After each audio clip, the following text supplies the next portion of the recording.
आवाज जनता की। सूर्य देवता और छठी मैया को समर्पित पर्व छठ पर्व का आज तीसरा दिन है। यह त्योहार 4 दिनों तक चलता है, जिसकी शुरुआत नहाय खाए से हुई तो वहीं आज तीसरे दिन आज डूबते हुए सूर्य को अर्घ दिया जाएगा।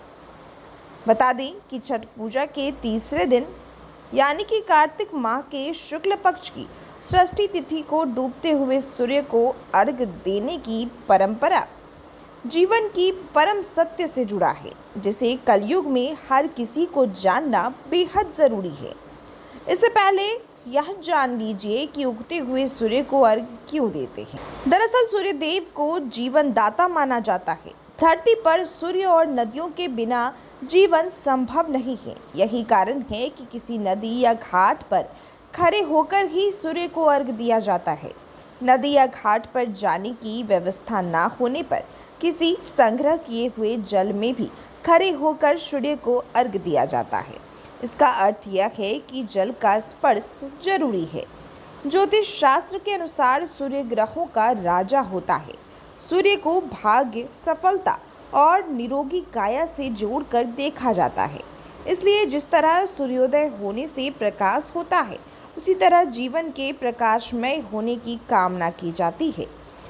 वहीं उगते हुए सूर्य को अर्घ देने का महत्व जीवन में संतुलन और ऊर्जा के लिए सूर्य को अर्घ देने से लेकर जुड़ा हुआ है। डूबते सूर्य को अर्घ देने का अर्थ है जीवन के उतार चढ़ाव को समझना।